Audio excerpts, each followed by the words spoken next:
Dota 2 is a character-driven live service game that only gets a few new heroes every year. Take 2025 for example, where we got a total of...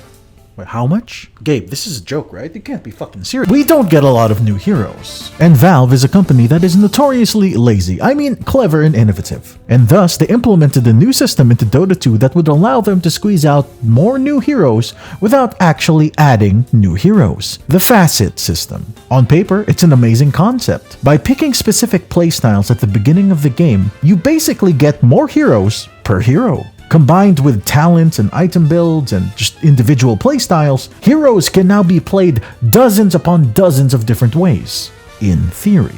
Now, item diversity and, for the most part, talent diversity is all well and good. However, the Facet system doesn't necessarily have a 100% diversity pick rate. By that I mean some heroes actually feel like a 50-50 choice, one or the other. Others feel like you have to make a tactical, strategic choice between facets, and the facets of some heroes are just kinda...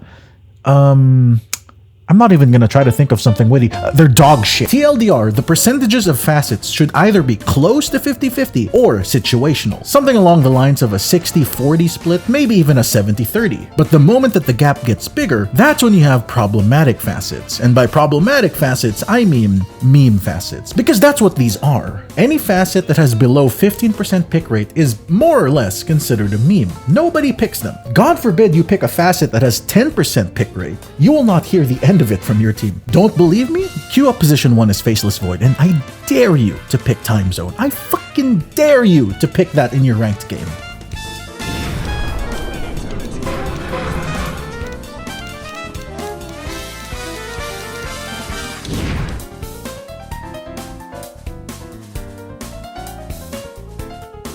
I like the facet system, I really do. But facets are supposed to be hero defining, so I hold them to a higher standard compared to talents or items. And right now, facets need some work. Actually, they need a lot of work. So, Internet Wanderer, let's talk about facets in Dota 2 and why, for some heroes, it's not actually a choice. But I hope that I can impose a choice upon you, Internet Wanderer. Here's the subscribe button, here's the banana peel. If you could kindly, slip and accidentally hit it as you're falling down, that would be great. Also, small update for the channel and all those gambling companies. Recently, they have slid into my Discord DMs, asking if I want to be sponsored by them. And thus, I sent them a very professional and reasonable response. Huge thanks to the channel members who help support me in keeping these unsavory sponsorships away. You guys are awesome. Back on topic. The disparity of facet pick percentages is everywhere. From lowly Herald scrubs to top-level Immortal Pro players. From ranked games, unranked pubs to turbo games. It's a problem that persists everywhere in Dota. Here's a short explanation of what facets are for those who don't know. Facets were added to the game relatively recently. They kinda act like modifiers for your hero, which you can select at the start of every match. What facets do for your individual hero can range from slightly altering how one specific spell works to completely changing how a hero acts, plays, and interacts with his team. Most heroes only have 2 facets, but there are some with 3, and a select few have more than 3. But for the sake of this example, I'm just gonna use this watermelon right here. Tidehunter. He has 2 facets, which are called Kraken Swell and Krill Eater. Kraken Swell means every time an enemy hero dies under the effects of your third spell, you gain infinite scaling damage block.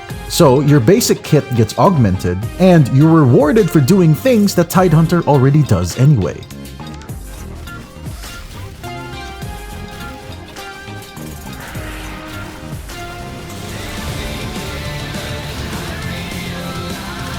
Your second facet kinda acts like your mother at an all-you-can-eat buffet. Tidehunter actually starts the game weaker than normal. Oh, look at the tiny little baby Tidehunter. Let's call him a Tide Pod. But over the course of the game, every time you level up, he eats more and more and more, eventually becoming massive, like my dick. Who needs a big brain when you've got teeth like mine? The pick rates for Tidehunter's facets is actually decent. This is an example of a good facet pick rate. And also as a quick PSA, as a general rule of thumb, the left facet is almost always closer to the normal playstyle of a hero. In other words, if you want to play like the hero was before the facet update, pick the left facet. Because most of the time, the left facet could have acted like a buff the hero would have gotten down the line, assuming facets never existed. Take Tidehunter for example. Assuming facets never existed, I could see this infinite scaling mechanic being added to him naturally. In simpler terms, the left facet is the vanilla facet, and the right one is the wacky, out-of-the-box facet. Usually. There are some exceptions to this left versus right rule.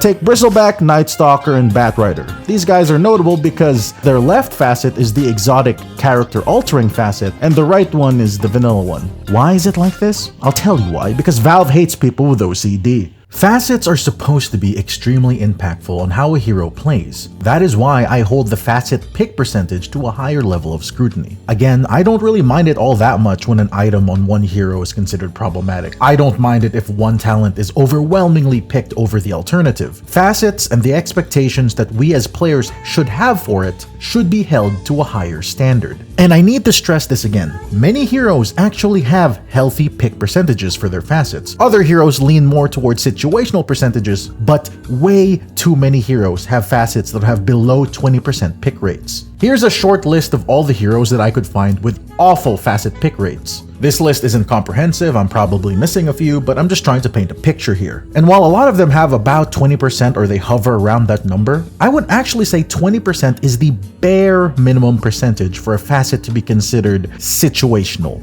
Maybe. Honestly, my personal threshold is 15%. Anything that hovers around 15% is just way too niche at that point. And God help you if your facet is sitting at 10% or below that. Because if you have a facet that has a pick rate below 10%, well, you can consider it Spirit Breaker's second facet, minus the bull, which coincidentally also has a terrible pick rate. I know a few people who aren't exactly fans of the facet system. I assure you that I am not one of them. One thing that I love the most about Dota is that this game absolutely does not care for hand-holding or streamlining. Valve has made this video game impossibly complex, and by adding the facet system, they effectively doubled or hell, even tripled its complexity. And that's also not mentioning innates. Oh yeah, innates were also added in the same patch as facets, so yeah, quadruple complexity, I guess. Dota is not some baby mode MOBA. Oh shit, how did league footage get on screen? Let's just move that out of the way real quick.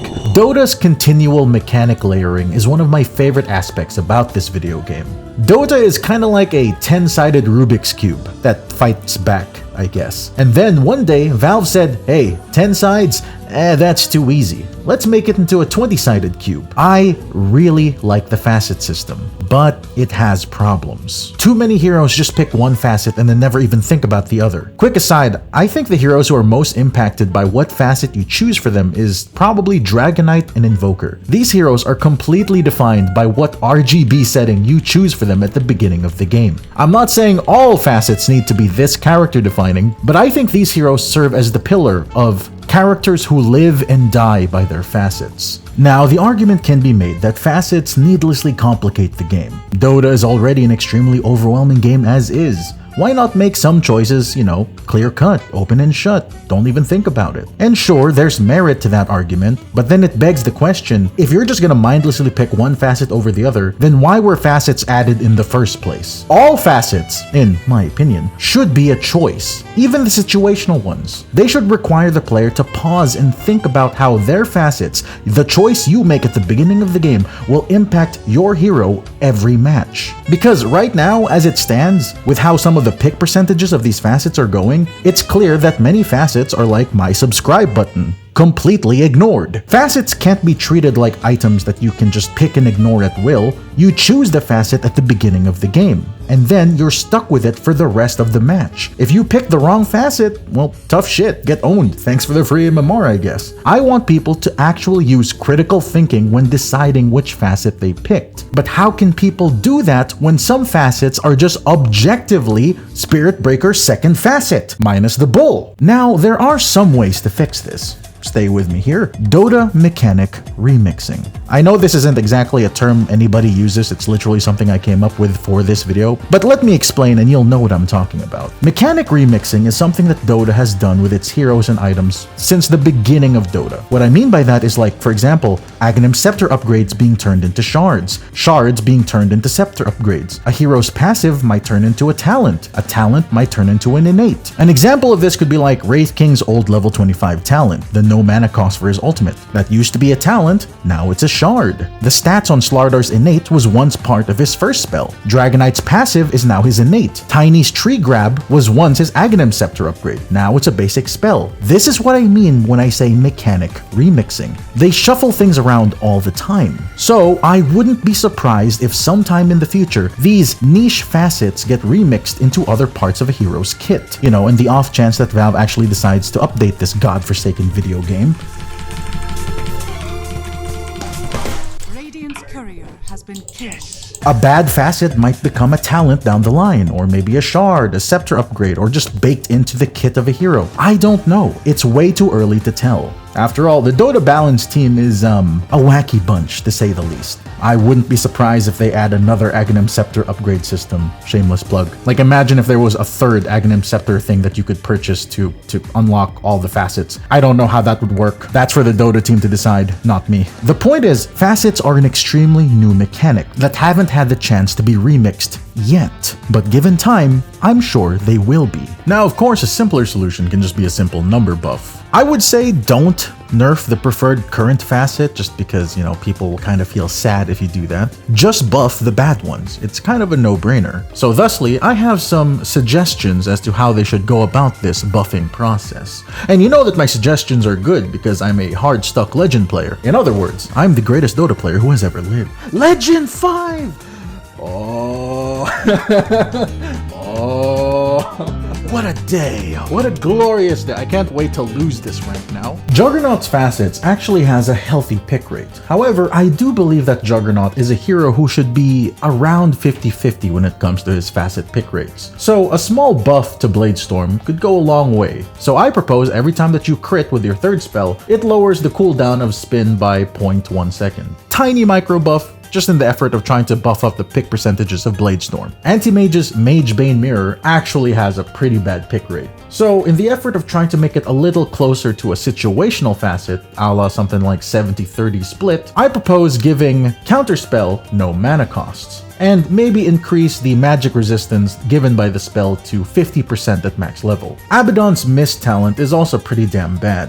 The increased self-damage is pretty impactful. So a simple solution is just doing this. Yeah, just remove it. It's so unnecessary. If you want to take it a step further, maybe you can have Mist Coil have an increased cast point, make the spell animation damn near instant, kind of like Echo Slam. The facet is sitting at a 17% pick rate. I'm hoping that by buffing it this way, we can bring it closer to a 30%, maybe even a 40% pick rate. The Dota team is really full of quirky little nerds, aren't they? Because when it comes to Doom's impending doom, they really wanted to keep on theme with the whole 6 number, didn't they? Ideally, Doom in the late game with this facet, you become a late game win condition insurance policy. But honestly, even with these stats, I feel like it's not enough. So, keeping on theme, because these bastards at Dota really like the number 6 for Doom, I suppose, let's say on top of increasing the duration by 0.6 every 6.6 minutes, you also increase the DPS by 0.66, its range by 6, and if you have an Aghanim Scepter, the AoE also increases by 6. Every 6.66 minutes. Originally, I wanted to increase the DPS by a flat 6 every 6.6 minutes, but after crunching the numbers, I think that's way too much damage. By 30 minutes, Doom will be dealing 95 pure damage per second, and the spell will last 20 seconds. Satan help you if the game lasts longer than an hour. An alternate solution to impending Doom could be that at the start of the game, Doom already begins with 1 stack of impending Doom. It's a really cool facet and concept, but Valve honestly really shot themselves in the foot by abiding to this whole 6 theme. Clockwork's chainmail facet is one of the worst in the entire game. So I propose a simple solution. Every time you buy chainmail, it gets progressively cheaper. Let's say every time you buy it, it becomes 7% cheaper, up to a maximum of 35%. The numbers can be up to interpretation, maybe 35% might be a bit too bonkers. You can tweak it if you want. An alternate solution is that you can reverse the price. Instead, making chainmails cheaper the first time you buy them, and then the discount gradually gets worse every time you buy another chainmail, eventually going back to normal. The point is, they should implement a discount system for Clockwork whenever he buys chainmails. How they go about that, it's up to them. Time zone.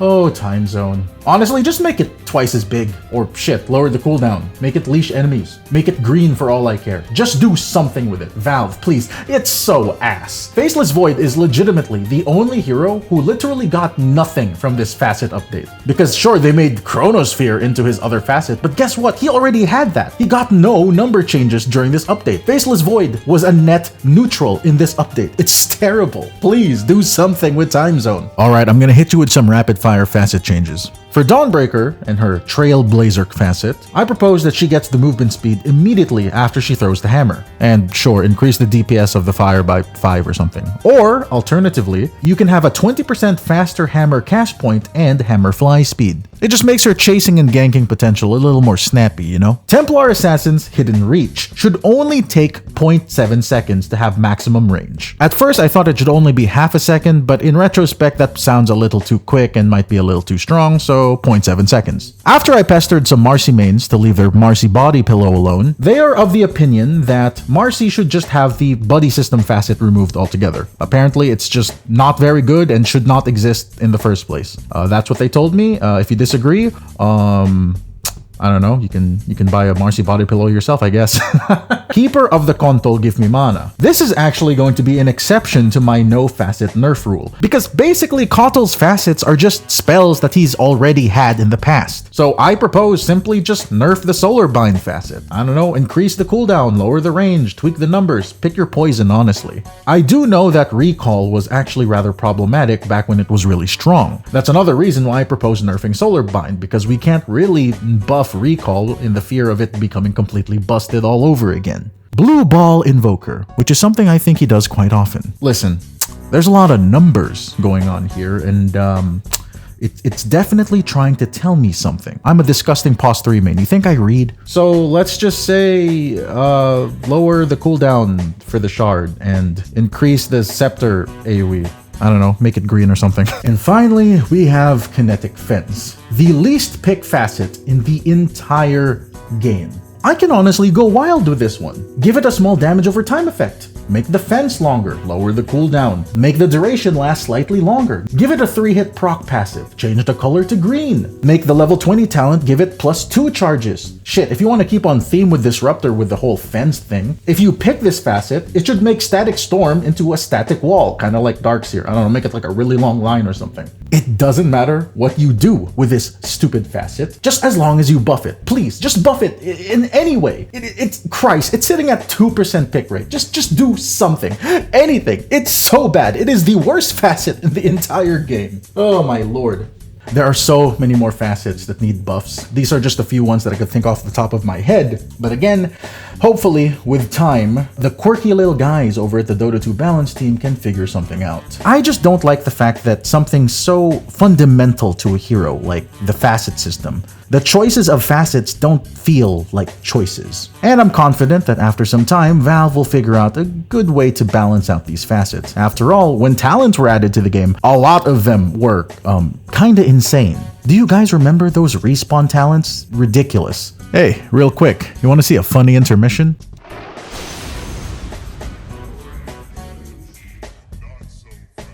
This wonderful artwork was made by animator/artist Tourist.mdl, which was posted onto the Argonax Discord channel. If you want your artwork to get featured in my videos, go ahead and join my Discord and post it in the Artworks channel. Or even if you don't want to post artwork, you should just join the Discord anyway. We have quite a bit of fun in there. With that shameless Discord plug aside, let's get back to talking about facets. Now, I have a confession to make, Internet Wanderer. Do you want to know the real reason why I made this video? It's not exactly what you think. The real reason that I made this video is because I'm here to spread the gospel of Victory Feast. Don't pick Bloodsport on Mars. This facet is grief. Do not pick it. It is so easy for enemies to see inside the arena. And on top of that, you actually block your own vision with this facet. Do not pick it. The healing and damage that Victory Feast gives is so beneficial to your team. You can turn entire fights around. You can survive on a sliver of HP with Victory Feast. Don't believe me? Take a look at this clip right here. 5 seconds. With Victory Feast, we can fight.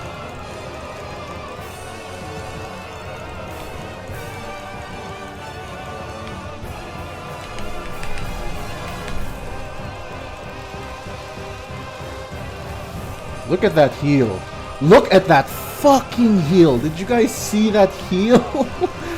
That is why Victory Feast is so much better. That is all the proof you need. Don't listen to those pro players. They don't know what they're talking about. All of them have bot accounts. Only trust me, the hardstuck legend player. I know what I'm talking about. Don't pay attention to them. They're all hacks. None of them are actually good at this video game. I'm the only good player here. No one actually watches TI. This game it's a hack. No one actually cares about this video game. We're all playing League of Legends anyway.